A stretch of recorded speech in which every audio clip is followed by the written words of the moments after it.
Hey, welcome to the Simple Nutrition Podcast, a show that helps you learn practical and actual nutrition tips from an expert.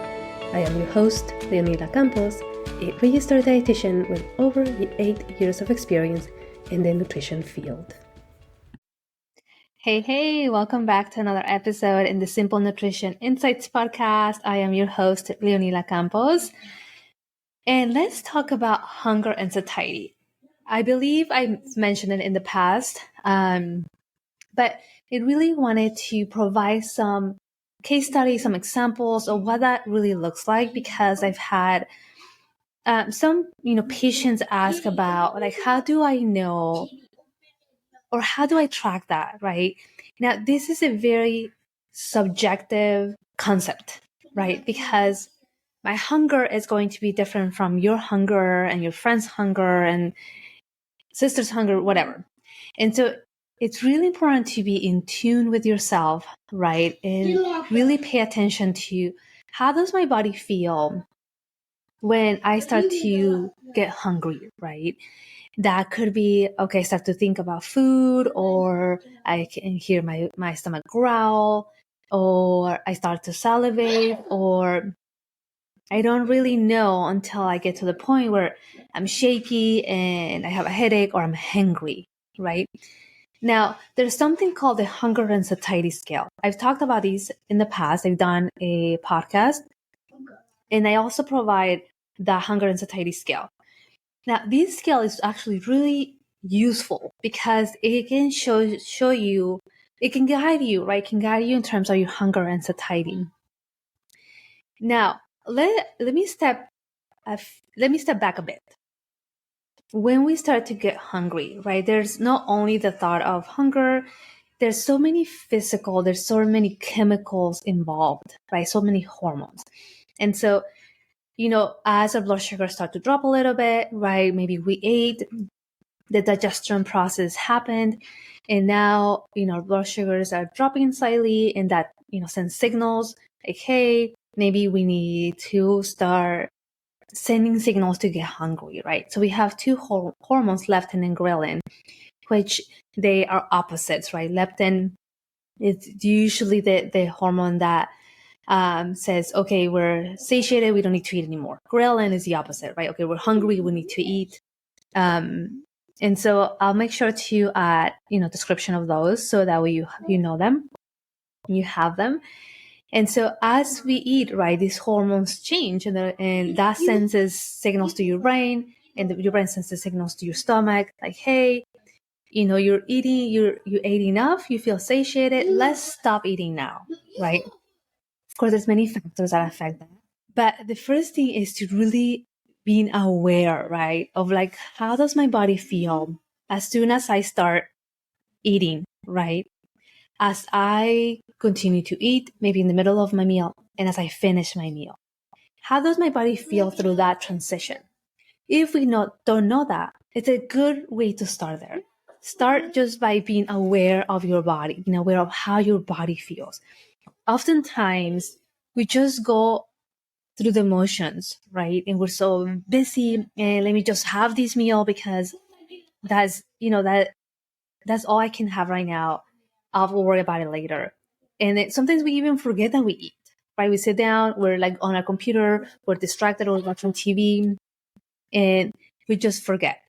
And so then we don't know what our bodies need. And so we really need to. So the awareness is super important, right? We really need to pay attention to our bodies, because if we don't listen to like those first signals of, okay, we're getting hungry, we're getting really hungry, we're really hungry, right? We go into that extreme. And so then what happens is that we tend to eat really fast, and then we bypass the signals of satiety, right? Like our tummies are satiated, we don't need to eat anymore. But because we bypass them, now we're super full, right? We go from one extreme to another extreme. And so we also eat really fast, right? And so we don't allow those chemicals, we don't allow that connection from our brain and our stomach to happen, right? Until we're really, really full. The satiety cues, right, usually kick in around about 20 minutes after we start eating. once we have that first bite. In order for us to be able to be aware of it, right? Again, we have to pay attention to how much we're eating, right? How fast we are eating and how our bodies are feeling throughout this process. Now you might ask, okay, who has time for that? You have to make time, right? Otherwise, your body is going to make time, but you're not going to like that, right? Because you're going to have digestive issues, right? Where you're going to have these other health problems. And so now the condition is making you take the time when you had the opportunity, right, to take the time. Your health should be a priority, right? You might think, oh no, I have to pay bills and I have to do that and I have to do that. And I have to be nonstop. But the reality of things here is that if you don't make time for yourself, if you don't make time for your health, the disease is going to make you take time, right? And at that point, now we have to manage things. So really think about those things, right? When you're eating your meals, like, oh my gosh, I have a pile of files that I have to do. They're going to be there when you come back, regardless. And you legally have to take a lunch, right? Have to take a break. So take that time to take care of yourself, right? Sit down, have your meal, be present. If possible, eat away from your desk, right? Because you're going to be tempted to like, oh, let me do this. Oh, let me answer that email or let me answer that text. And where is that awareness, right? We're still eating, still shoving food in our mouths, and we're not paying attention. Same thing when it comes to satiety, right? Like, do you know when you feel satiated? Not when you feel super full, that your tummy hurts, right? Or that you feel so uncomfortable, or that you ate so much that you feel like you want to vomit because you ate too much. So really be paying attention to those things. And so making sure that, you are aware of those things. And how can we do that, right? Again, the first thing is to be aware, right? Be aware of your body. It's not easy. It's not going to be easy at the beginning because this is something new, right? But you have to practice this. Practice it every time. If possible, practice it at every breakfast, right? Or every lunch. Maybe you have more time at lunch. If you're a mom, most likely lunch, right? Because kids are probably away. Breakfast and lunch and dinner are probably super chaotic. So it's going to be really hard to do it at that time. So ideally, pick a meal, right? Or even a snack when you feel like I can practice at this meal and do it consistently. Even schedule it, right? If that is going to make it easier for you, schedule it so you know, and it's a non-negotiable. And slowly you continue to practice that, and your body is going to recognize it, and your mind is going to be aware of it. Now, you might ask, why is this important? It's important, number one, because it's going to help to know how much you're eating, right? When you are hungry, how fast you're eating. It's going to allow your digestive system to give it some time, right, to digest the food. But also that you know when you are really hungry, right? Or when you've had enough versus going from extreme to extreme. So thinking about those things, for sure. There are different foods, right, that help us with more satiety. And that is going to be your protein and your fiber, right? Protein usually is going, and healthy fats too, they're usually going to digest slower, right? They don't increase your blood sugar significantly. And so you're not going to have these sugars and insulin spike, and then your blood sugars have to drop, and then you're going to be hungry again. So it's more of a stable rise. And that's what we want, right? Because we don't want to have these sugar roller coasters. I suppose we want to be more stable with our blood sugars. And protein, fiber, right, coming from fruits and vegetables, whole grains and nuts and seeds, and our healthy fats, right, which also are nuts and seeds, can help with that. So adding that with every single one of your meal. And this goes back to my 3-2-1 method, right, of nutrition. Always adding protein, always adding veggies, right, or high fiber foods that are going to give you that satiety with your main meals, right? Because again, we want to be able to maintain these blood sugars stable. Now, usually your food is digested thoroughly for the most part, right? it takes about 4 hours. Then you start to get hungry, and that is normal. If you're wanting to not be hungry for 6 hours, it is possible, right? But you're pushing the limits, and you might get super hungry or hangry. So pay attention to those things too, right? You don't have to be eating every 2 hours if you don't want to, but if you're having these well-balanced meals, your satiety should last for about 3 to 4 hours, and then you can have your next meal or whatever. And so if you're finding yourself hungry every hour, then look at how the composition of your meals. Go back to that episode of the 3-2-1 method, because I talk all about that. And so satiety, right? It helps when we add that protein, when we add those the fiber and the healthy fats. But oftentimes too, when we are dehydrated, we think we're hungry, right? So let's say we had a meal and we're like, oh man, I'm still hungry.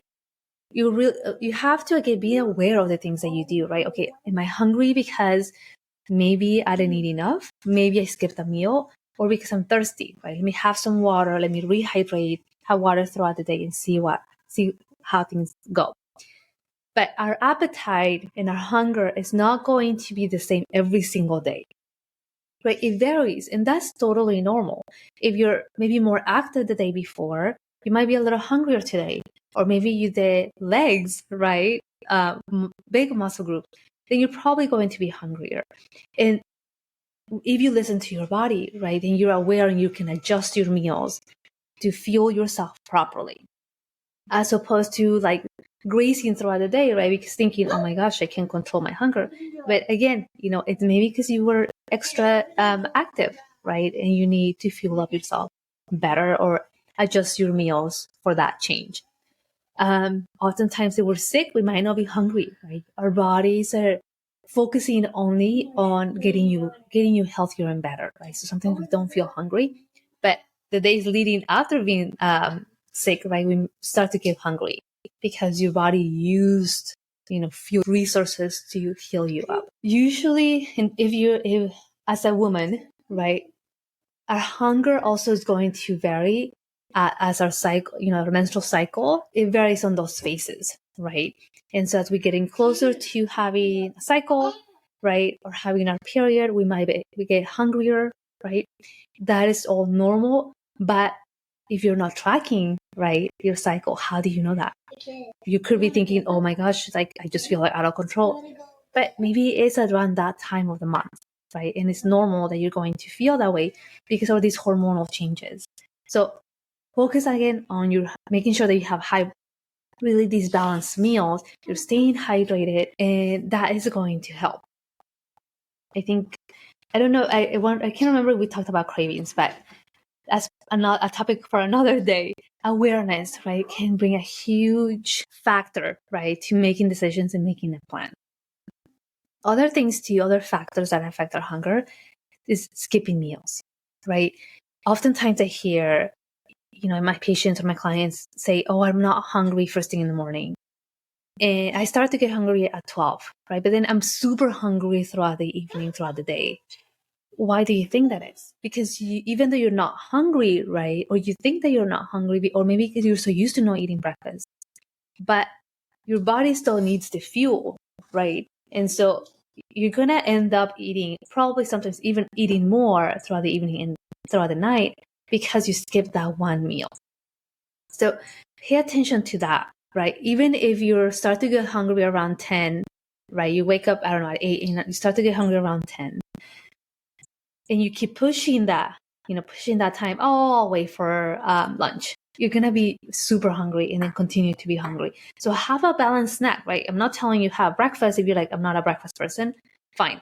Have a balanced snack, right? Something with a protein or a healthy fat, a fruit or a vegetable, that you can have, and it's going to hold you over until you have lunch, right? But you're not super hungry at lunchtime. So usually we're not hungry first thing in the morning because we have these, adrenaline, endorphins that are searching through our system, trying to wake us up, right? Alertness. And so we're not going to be super hungry, but we're going to start to get hungry, right? An hour, 2 hours after we wake up. If we're so used to not having anything, most likely your body is already adapted and is used to that. But look at the patterns, right, throughout the day and throughout the evening. And so adjust your meals, right, to help you that way. Okay, I think that's all I wanted to say about hunger and satiety, right? Really pay attention to your body, right? Like how your body feels, right? Sometimes we eat because we're really stressed, and is one of our coping mechanisms to help us manage the stress, but we might not be aware of it, right? It's not until you really pay attention to your body and you realize that, oh my gosh, every time I'm going to that meeting, I feel like I want to eat this whole box of crackers, right? Or after I'm done with that call, I just want to have chocolate, right? And it's not so much that we're hungry, right? It's just a mechanism, right, that our brains are using to help us manage the stress. It's that once you're aware of it, then you can work with a therapist, right? Or if you already know what to do when you're stressed, okay, let's practice those skills. Let's practice those tools to help me manage the stress that I have. And then if I still want that specific food, then I'm going to have it. But there's not that linkage, right? And so think about those things, be aware of it, and slowly learn about your body. Okay. Slowly learn about your body and what your body needs, how your body feels, right? When you eat different foods, when you eat with different people, and it can help you so much long term, right? Health wise. Make the time, right? Make the time to eat your meals, make the time to sit down, enjoy them, savor them, right? Because when you think about the value of food, right? Not only the caloric value of it, but like how much it brings us, right? Happiness or togetherness, but it provides so much more, right? And so why not really give it that time? So take that time to take care of yourself, take care of your body, schedule, even if you want to add it on your calendar, right? If you don't have like an actual job that says clock in, clock out for lunch, which is sometimes harder to do it, schedule it, right? And so that can help. All right, my friend, I think that is it for today. Thank you so much for your time. Take care. I'll talk to you soon. Bye-bye. This podcast, the links and resources provided are for the purpose to educate only and are not a replacement for medical advice or nutrition therapy. I suggest you seek out the help of a trained professional to help you with your specific situation and needs.